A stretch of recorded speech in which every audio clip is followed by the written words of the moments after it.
All right. Because you're in this experiment, you probably don't even know what's going on, but everybody's got their job to do. You, your average citizen, you get to vote and you vote for whoever you want. And that person gets into office, and their job is to make laws or legislate. And then the cops enforce those laws, and the judges jump in and say, "Wait, you didn't enforce that right," or this whole law isn't right, and they adjudicate. And then you do what we all do: you complain. Our free press, we say, "I hate that law. I used to vote for it. Now I don't like it. I hate that guy. I used to like him. Now I don't. I want him out of office." And we complain, and that is our system of government that we also get to complain about because it is a hot mess. So, because we are picky people, I just want to, as a fellow American, just talk about what it could have been. I just Googled this, as a matter of fact. How many dictators have we had in the last 250 years? Do you want to guess? 112. And they're listed out in Wikipedia in alphabetical order. Just some of the top ones. Mao Zedong, Pol Pot. He's the one who had the Khmer Rouge. Mussolini, Khrushchev, Stalin, Napoleon, Mussolini. Did I forget anybody? Oh, yes, Hitler. So let's just talk about these guys and say that you're living in their country when we try to work through this process. I'll just jump down to the last one here where you complain. What happens to you when you live in that country and you complain when these dictators are in power? Well, it's called 4 o'clock in the morning. So I'm told that seems to be the time when most of the city is asleep and they kind of whisk in and there's something that happens and all of a sudden nobody knows what happens to you. And the neighbors don't even like to talk about it because you stepped out of line. And this happened in the tune to the millions, may I say even billions of people. So George Washington could have been like anybody else, like these other dictators. They had his name on a coin, they put his name on a town, they put his name on a city. They named everything after him. They called him the father of the country. But then this is what he did that none of these other dictators did. He walked away from power. He stepped back and said, "No, I'm going to give all of my power back to this system I just got done talking about, voting, legislating, adjudicating, complaining." And that is what he gave. And how good a job did he do? Well, that job title, president, was an arcane part of parliamentary procedure. It was way down in page 14, bottom line. President, somebody who temporarily presides over a meeting. And so we named that lowly office as the leader of this new experiment called the American Story. And it is alive and well and ticking today. And while other parts of the world have gone through 112 dictators, we have presidents. Now, some of these dictators are so taken with the name president that they call themselves president for life, but they're not, are they? We have been given George Washington, who can only be described as the greatest president ever, simply for one reason. If he didn't succeed, there wouldn't have been any other presidents since he got to office. So, on this President's Day, we are celebrating George Washington and all the presidents, but we'll put him first in line. By the way, his birthday is February 22nd. Put that in the calendar and tell somebody about why you like living in this experiment. And my friends, that is chapter 1. All right. We've had a lot of fun doing this chapter 2 part. It's called Keep or Toss. And we did 31 of these videos. We put them out there. They're less than 3 minutes long. It's me going through my stuff, trying to decide if I should keep it or throw it away. And we thought this would be fun because I think this is what everybody does. So let's just watch a couple of these videos, shall we?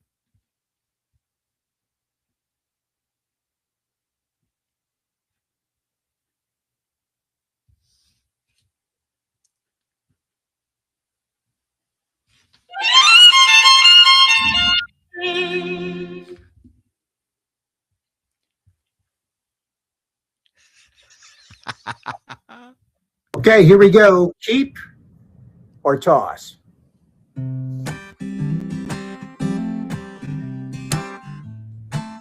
Okay, so this canister belonged to my grandfather. See, it says thick sacks on it. That's because it contains nothing but feed sacks.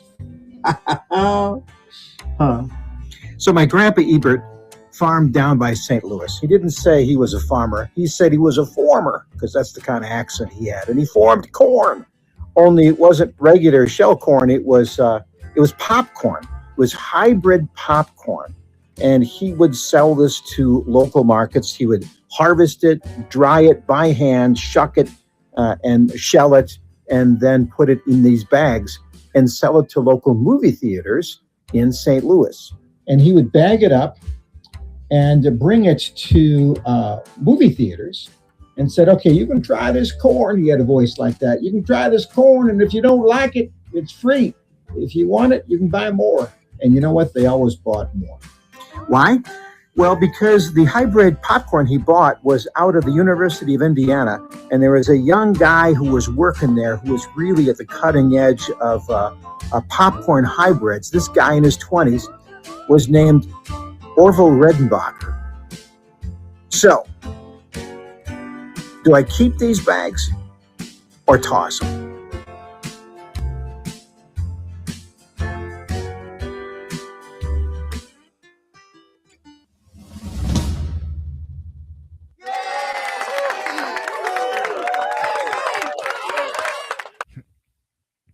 Yeah, obviously. Now, do we have one where I kept almost everything? So Booker, do we have one that I threw something away on? Okay, yes. I think I actually decided to. Oh, I won't give it away, but let's see if we can. What's going on here? Okay. All right. Keep or toss?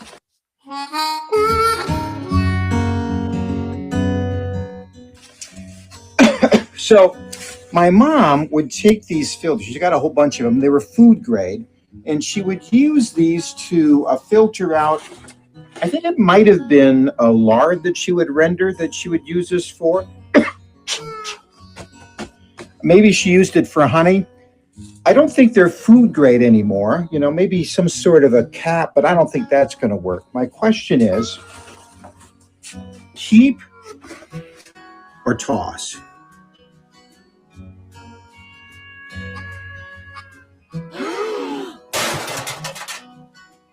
You're right. Toss. Unless you want them. It's too late. They've gone to the landfill. You missed your opportunity. So we've been posting those. We'll continue to post some of these. In fact, look what I have right here. See these? These have been sitting in my office. Well, what in the world are these? Do you know what these are? Look at these. Look at these. Yeah, they're buggy wheels. Yeah, and I'm looking at these. You see the hidden message in these buggy wheels? You see that? You see how the spokes are little hearts? Oh my goodness, isn't that cute? I can't throw these away. All right. I'm working on, I don't know what the project is. So I'm setting them off to the side. Sometime in the middle of the night, 2 o'clock in the morning, I'm going to go, I know exactly what I'm going to do with those baby buggy wheels. Rubber baby buggy. Anyway. All right. Oh, it is. So that is keep or toss. That is chapter 2. Now, chapter 3. As you are aware, I am a genius in my own mind. I have genius ideas about 6 times a day. If I was smart, I would write all of these genius ideas down to help you make $1 million. In fact, even to save humanity. Such are these genius ideas. So let's talk about our first one. Let's just talk about, and this is not my idea, but it is a genius idea. We talked about this a little bit earlier with Dwayne Bickett, who, by the way, is on assignment today. We'll bring him back next week and see if we can complain about him and the homeowners for a little bit. Let's pull up our first one here, deer whistles. Now, what you love about deer whistles is you'd see this at gas stations, wouldn't you? You go in there and they'd be on a little display and it'd be like $7. And you'd say, well, Well, I could mount that in the front of my car, and as it travels down the road, it'll make a high pitched whistle, which will drive deer away. And while you were buying these things, you thought, probably seems too good to be true. It's probably not going to work, but it's only $7. So it was that interesting price point where you'd pay for it, and yet at the same time would not at all be disappointed if they didn't work, because at the end of the day, you knew better anyway. In the meantime, the guy who invented these things, I hope he's a millionaire. I hope he's doing very well, which brings me to my next genius idea. Here it is right here. Can you see this? Holding it up to the camera, it is a piece of a wire that I entered into the Staples Invention Quest contest. I did this in the year 2003 with a friend of mine named John Olson. And when you invent something, here's what you need to know. The halfway to inventing something is thinking of a problem. Most people don't even pay attention to problems. They just think they're always going to be there, or they don't even notice them. But this was the problem that I noticed when I was working in an office cubicle, the kind that had that kind of, fabric on the side that looked like burlap that was supposed to mute the sound. In the meantime, I'm in my cubicle and I've got to hang stuff on the walls. Well, tape would not stick to that burlap, and bobby pins would fall out, or not bobby pins, push pins. And I'm thinking on my floor on the umpteenth time, on my hands and knees, getting stuff that fell down. What if there was an office supply product that would help things stick to cubicle walls? So I went to my friend John Olson and I said, "What do you think about this idea?" And I showed this to him. See, it's a corkscrew, right? I said, "What if we took a corkscrew and made it a little bit shorter and attached it to like a button so we could twist it in and hold things in that cubicle?" Then he comes back a couple of days later and says, "I got something that's even better." And he holds up this. It's a little piece of wire that's in the shape of a Z. Now, you can't see this, but the Z has been cut at a sharp angle with the pliers. So it's like a pin that you would stick into the, I'll do this with this piece of paper right here. You can do this. I'll take it like so. I'll stick it in like that. And now it's like its own little like hook, and you can hang stuff on it. All right. So that was our simple idea. We entered it into the Staples Invention Quest contest. And you naysayers who say we don't have genius ideas here on the show, we were one of the 12 finalists. We got $5,000 and a trip to New York City, and we got to ring the bell at the NASDAQ opening. And that, I don't have pictures of that. Maybe it's somewhere in posterity. Anyway, we were one of the 12 finalists. Did we win? No, we did not. Have you ever seen those locks that don't have numbers on the side, but they have letters, and you can make them form words? They're called word locks. That's the chump that won the contest that year. I'm not bitter. He does a good job. But that did leave me with this question. Even though we didn't win the Staples Invention Quest contest, could we go out on our own and make these Z pins ourselves?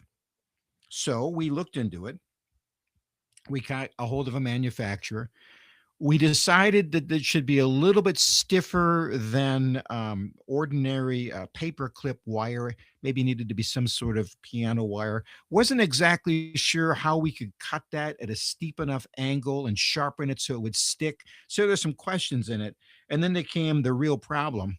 The minimum order would be 1 million of these things, 1 million. And it would cost us $12,000. Which means that we would have gotten a box delivered to my house, fairly small, fairly heavy, 12,000 Z pins. $12,000 worth of Z pins. And a quick math would say this. If you sell a box of these, about 12 to 20 in a box, and you sell each little box for $1, how many of these little boxes do you have to sell to break even? 12,000. And that, of course, doesn't include the packaging and this distribution. So every once in a while, you'll see about the guy who invented the ballpoint pen. And I used to read these little articles where this guy named Biff Sorensen invented the original ballpoint pen. And he sold it. He sold the invention for $50 to the Bic Corporation. You hear these kind of inventions, right? I used to scoff at those stories until I entered the Staples business contest. And now I get to thinking, $50, that's not bad, right? Because I never did cash in on this. But my friend, this is before the days of Amazon and the internet. And this is my genius idea that I give to you freely. We date stamped this show. I'm not going to take you to court or anything, but I just want props as the original Z Pin inventor. And I'll go on with John Olson, the co inventor of the show. We just want props for being geniuses ahead of our time. So at the end of the show, you'll get a chance to vote. Which of these genius ideas do you like better? The deer whistle, which makes a lot of money, but doesn't really work. And the Z Pen, which may work someday, but has never been brought to market. Okay? And that is chapter 3. Now, this is my favorite part. Chapter 4, it's behind the curtain. Now, usually we have a guy from the trades come in who tells us some of the things that are happening behind it. But look at this. This is me. That's supposed to be me looking at you from behind the curtain. And this is what I want to talk to you about today, because I happen to know a little bit about the broadcast industry and how you make money in broadcast television, broadcast radio, and now on the internet. So, Booker, why don't you pull up this graphic of the bell curve if you can? Okay. So, this is what we know. The smaller the number of stations to choose from, the more you have to be at the center of that bell curve. You see that? Right where it says, I like that story. When we started out in broadcasting when I was young, we would appeal to the middle and we'd say things like, don't say something that you wouldn't want your grandmother to hear, stuff like that. And we were appealing to the mass audience that was in the middle. So if there were only 2 radio stations or television stations in the market, they were struggling and grappling for the center of the bell curve. Now, if you look at this example of a bell curve, there are 6 different stations, are sections on the bell curve, and they go in line. The first 4 kind of grab the middle, and the 2 at the bottom end of the bell curve, they start to take whatever's left over. Now, this is what is interesting when it comes to markets. The more choices you have, the more radio stations you have, the more television stations you have, the more fragmented that audience becomes.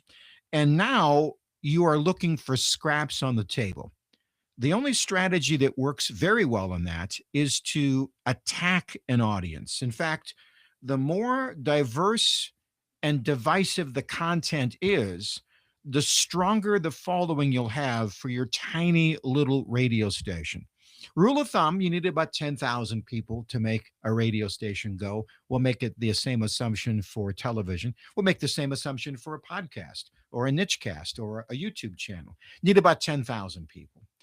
If you were to do that in your area, you'd be locked in by geography, and good luck, because that's kind of hard to do. But because of the internet, you're not locked in by geography. You can now appeal to 10,000 people all over the world. And this is why we are seeing such diverse content. Another thing behind the scenes that you would see all of the time, if I said something on the radio, I would be beholden to my program director and the boss and the FCC, which held my license. If I said, let's talk about George Carlin's 7 famous words. If I were to do something profane, they would jerk the station's license and I would be out of a job. Think of how much that has changed in your time. There is nobody paying attention to what anybody is saying. In fact, the only thing that's paying attention to it is the algorithm. And if it's noticing a lot of action on a particular comment, it's not talking about the validity of the comment. It's just talking about how incendiary that comment is.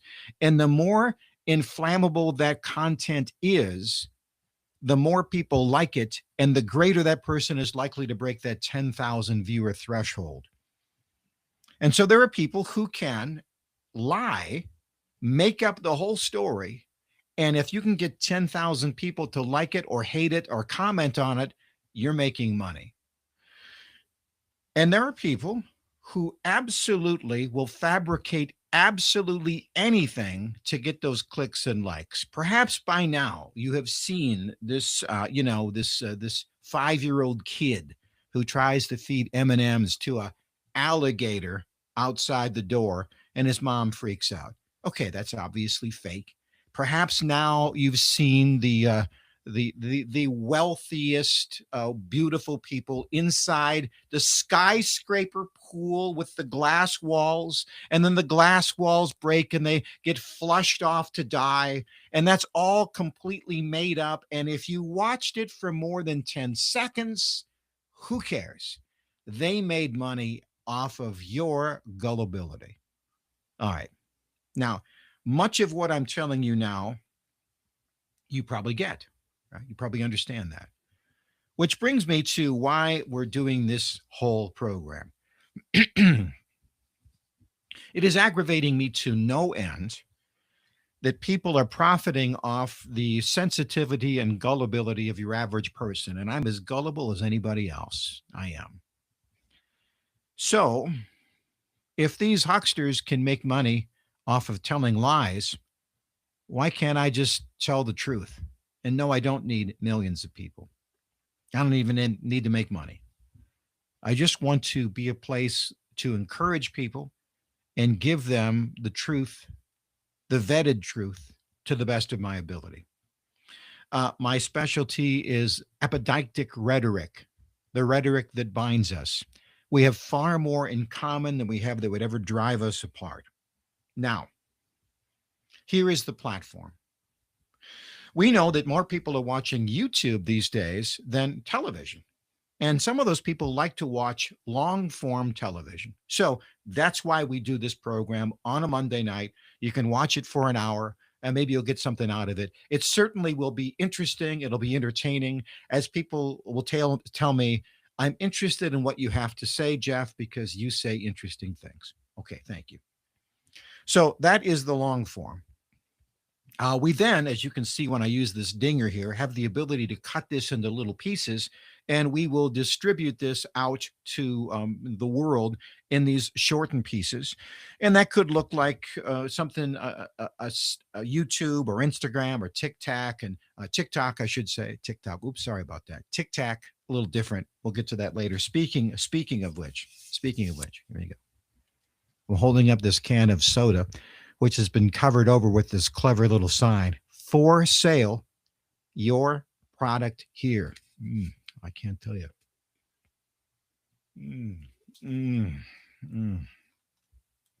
Oh, it's so thirst quenching. It's so delicious.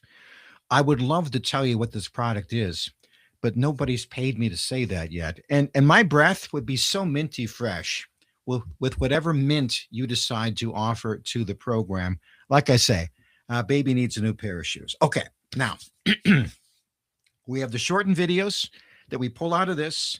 We put those in formats that are, as you can see, sideways. We also are then going to turn these into vertical clips, and we're going to make them 2 minutes and 47 seconds. Why? Because we're available for you 24/7, 247, 24/7. 2 minutes, 47-second clips. And we're going to do that every single day. So we've got the weekly 1-hour show. We have the daily 2 minute and 47 segments. We then peel off the audio and put it onto the niche cast, which is available through Live 365 and also through podcasts. We will store this on the website, which is still in development. And the website will look a lot like a newspaper. What does that mean?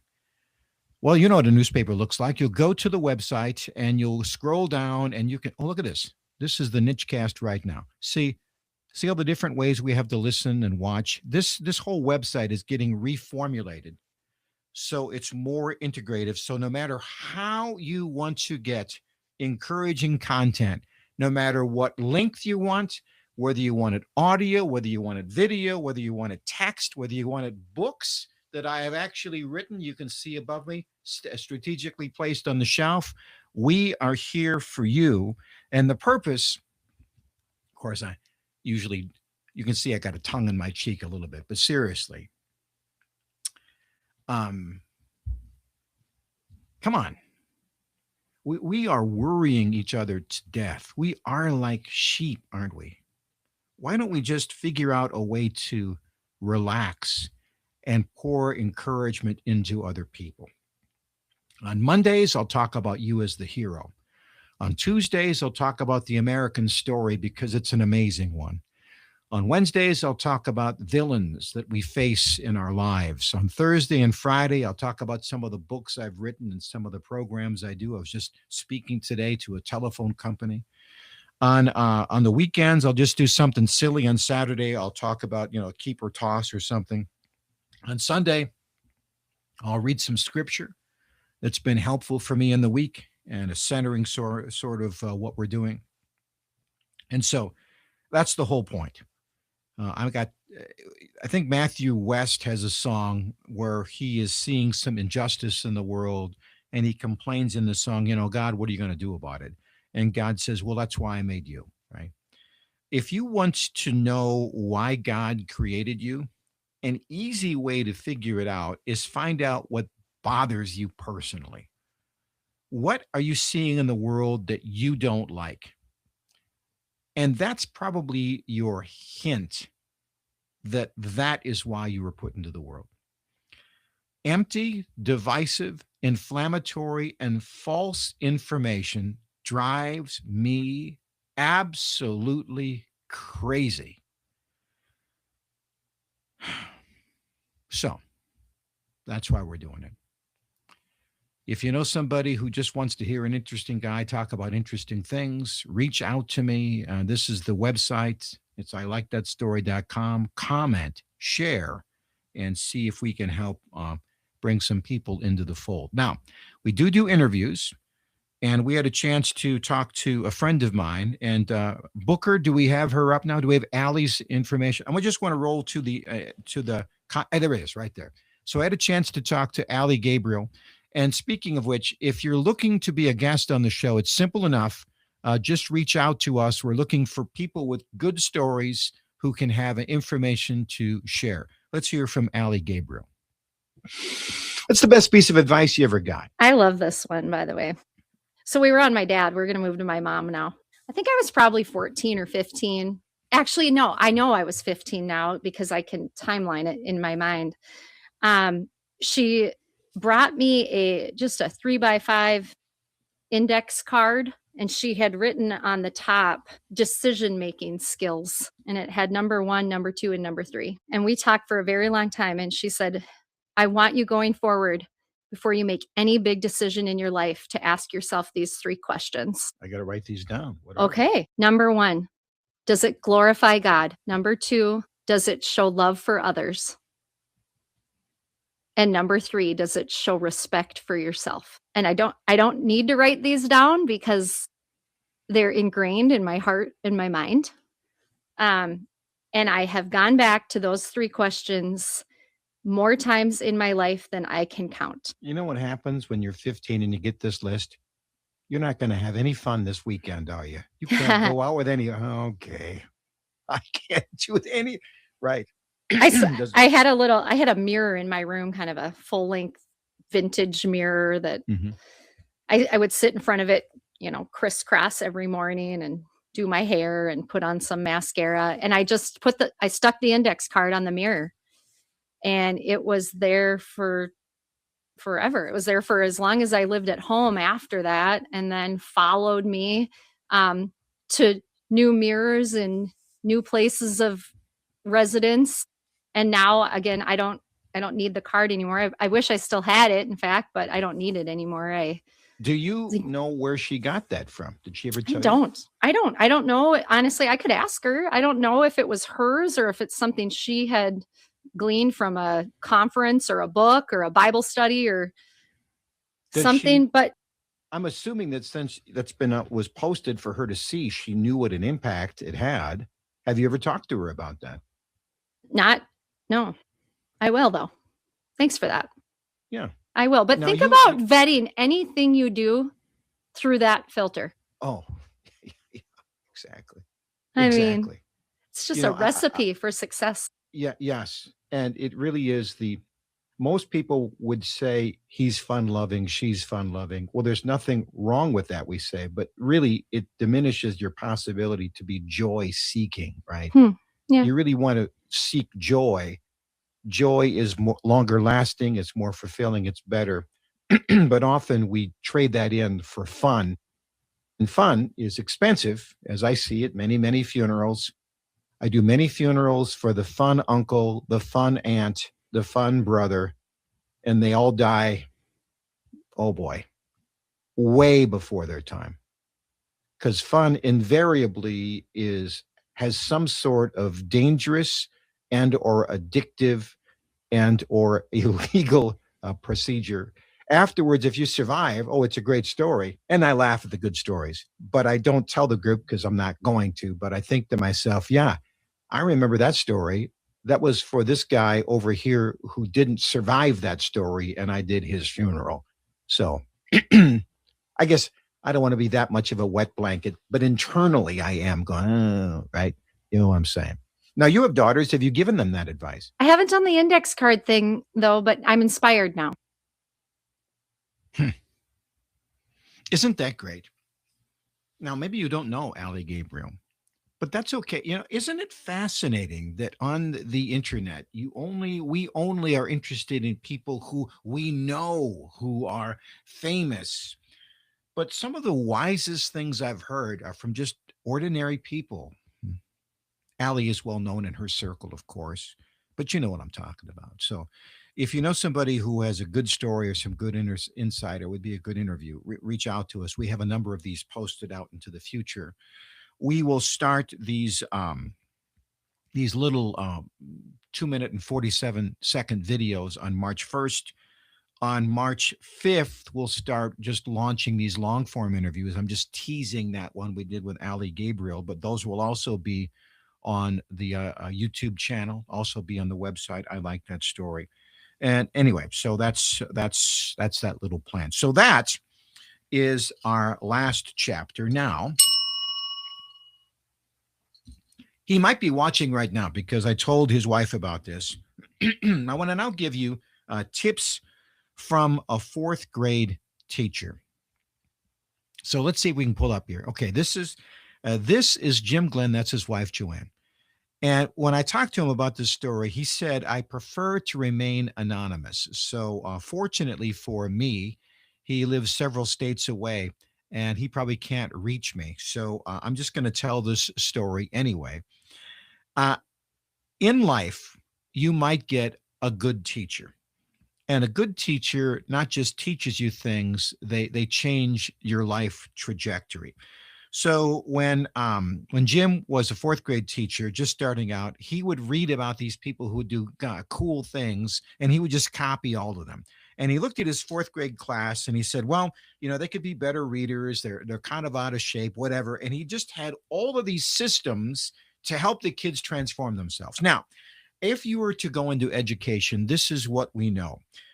You should try to say 3 positive things to every 1 negative thing.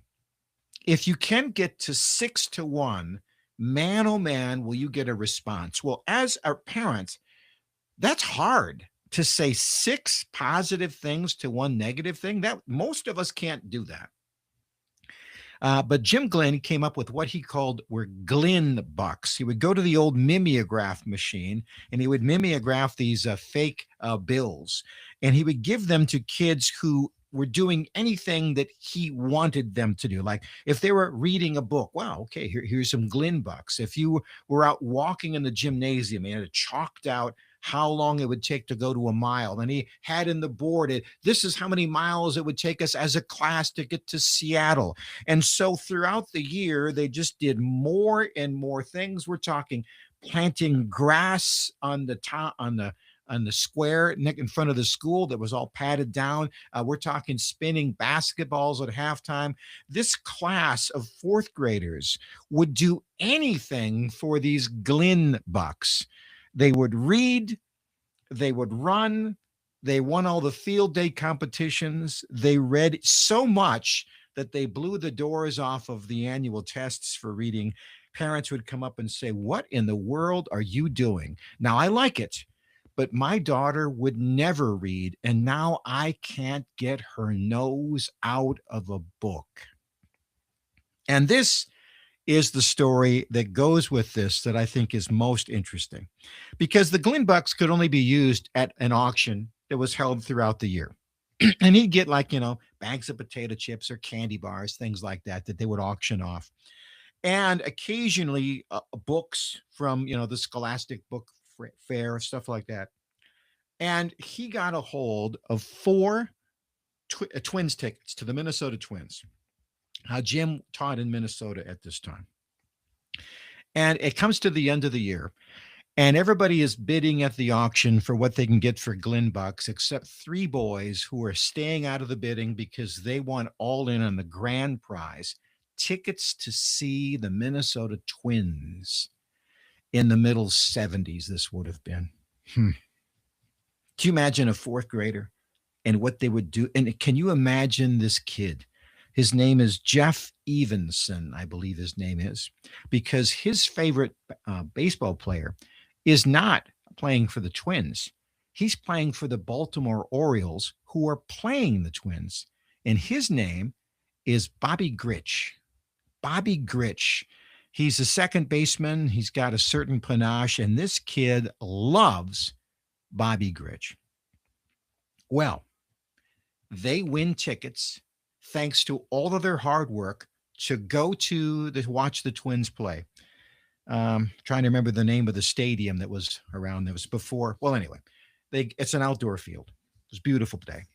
And they got some pretty good tickets. They were behind the Baltimore Oriole dugout, and it was batting practice before the game even started. So those eager boys and Mr. Glenn, their teacher, are all there watching batting practice.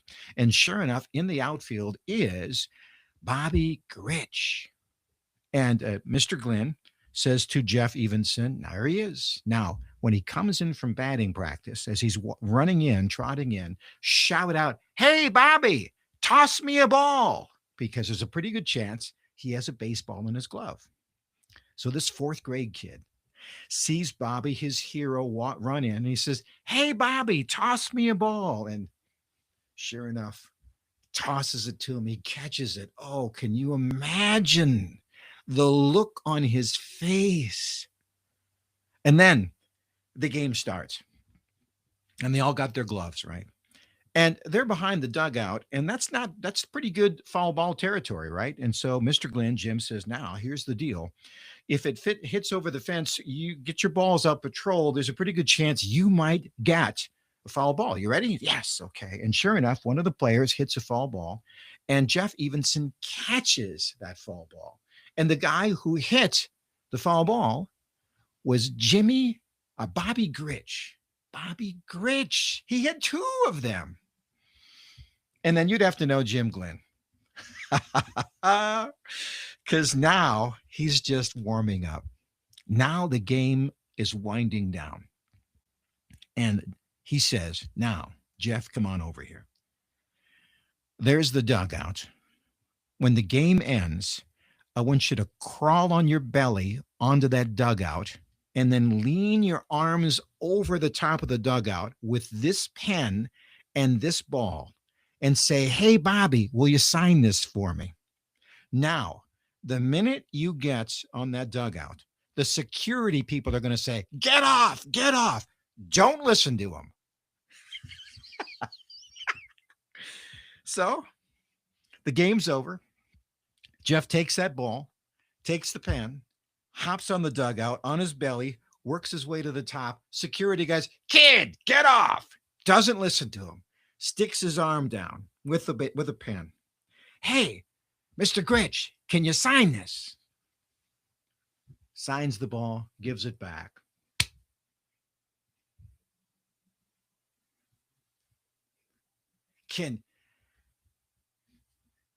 Will that kid ever forget that?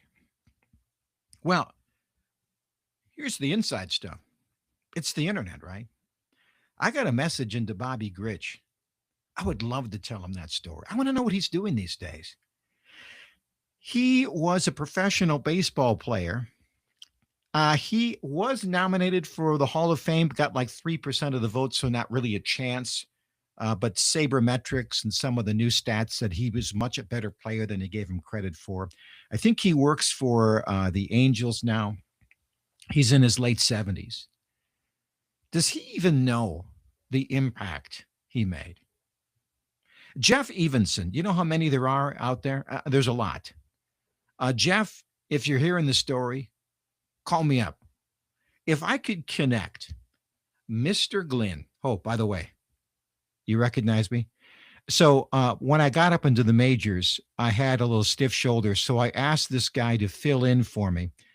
He took my jersey. His name was Rod Carew, and I never had a chance to play again. A true story? No, but I like the story anyway.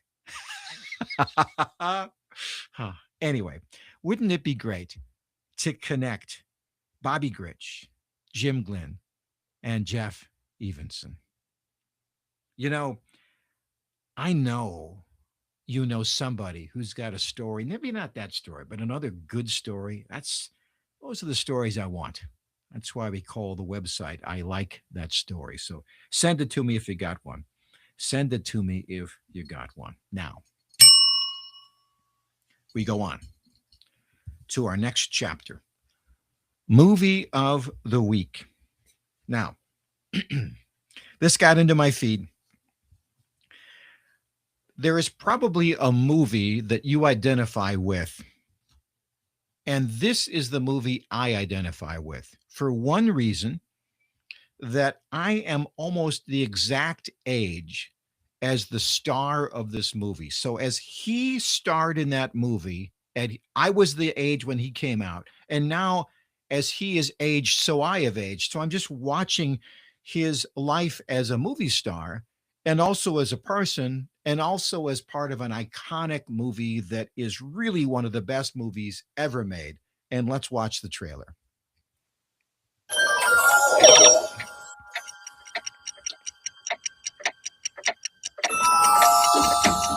When this baby hits 88 miles per hour, you're gonna see some serious.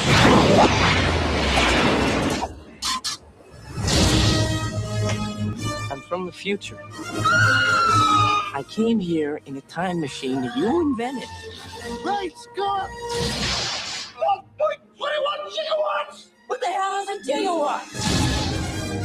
McFly, hello? Anybody home? You're George McFly. Who are you? Dad!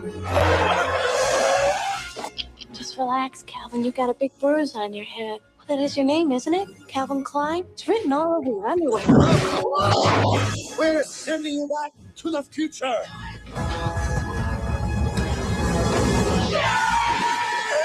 Listen to this!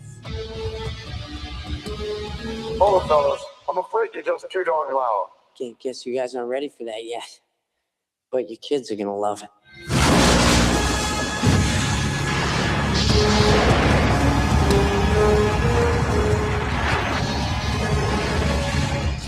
Roads?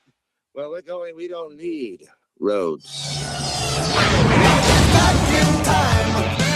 My God, has it been that long?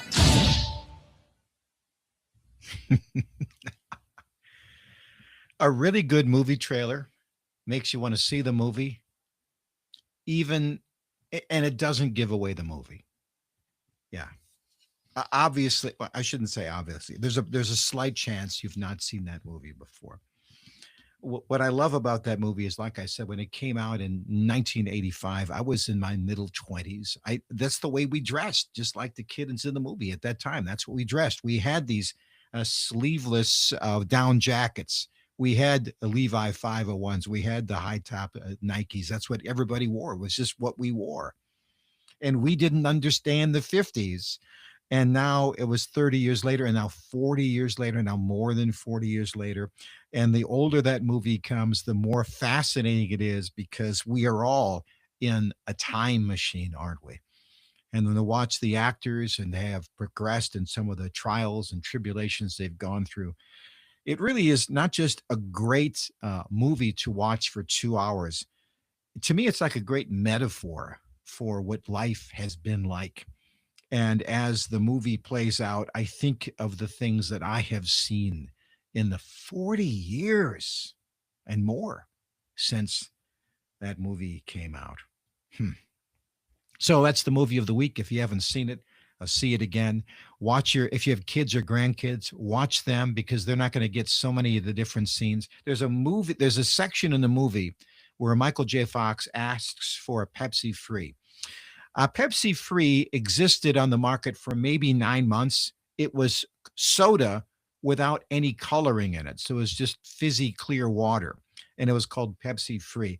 They made a try at it. People drank it, but they just turns out that they like the caramel food coloring. So at any rate, I'd like a Pepsi Free. And the guy says, you got to pay for it like everybody else. A kid is simply not going to get the reference. But for a period in time, it was a good joke. So that is our last chapter. No. Now we got to go back. If you've hung with us so far, here's the question: what genius idea did you like the most? We had two choices. We had Z-pins, and we had the deer whistle. And what has been the result? What are the votes, Booker?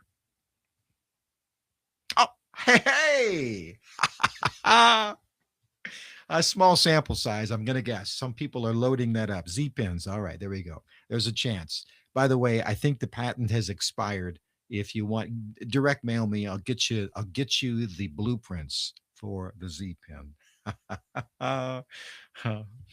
Okay, final chapter.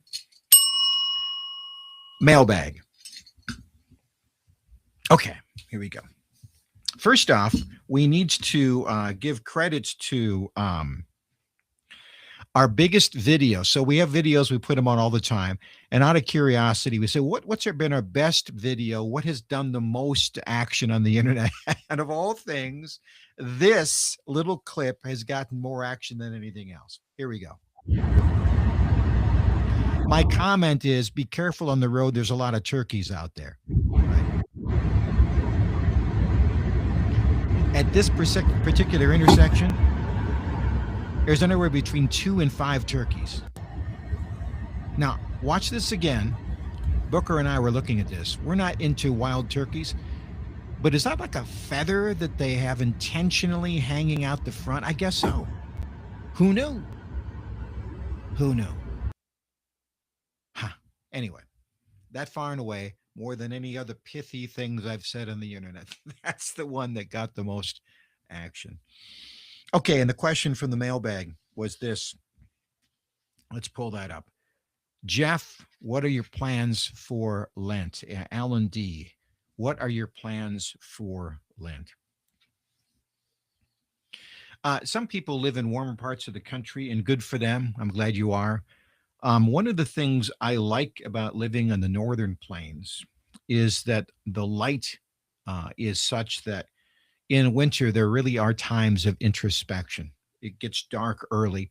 The weather is kind of somber. It's winter. It's cold. And that 40-day period between Ash Wednesday and Easter, I just love it, because it's a time to just sort of contemplate and slow down. And during Lent, and we did this when our kids were little, and we've kind of kept it up, we don't watch television much during Lent. Now, what does that mean now? Does that mean we don't watch YouTube? Good question. I'm on YouTube. Can I broadcast? I guess I will. I guess what I've taken it to mean is during the Lenten season, at night at the end of the day, I don't watch, I read. Now you see the bookshelf behind me here. And this is what I'm trying to do.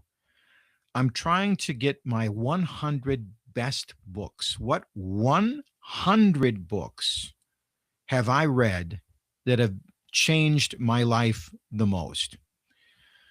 Fiction, nonfiction. What 100 books would I recommend?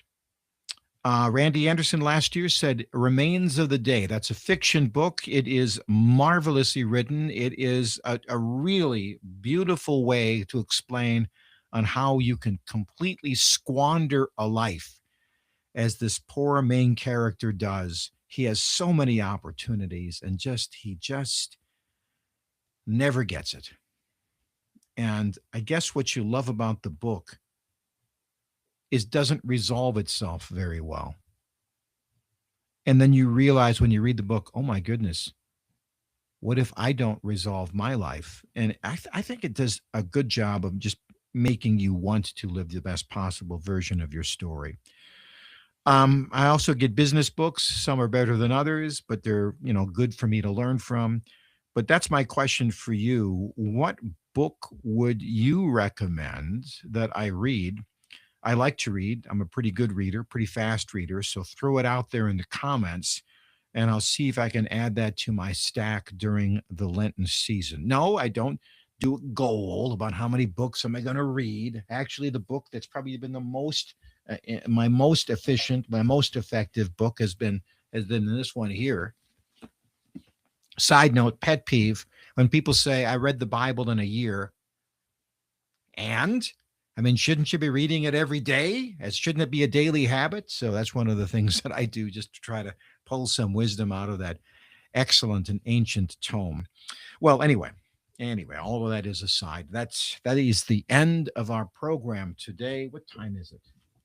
Oh, yes, hour's almost up. So if you like what you see, comment, like, share. Dwayne Bickett will be back in next week as our sidekick. We'll also be bringing some guests in, and we welcome your response as well. Until we meet, I am Jeff Gould with I Like That Story and ILikeThatStory.com. God bless.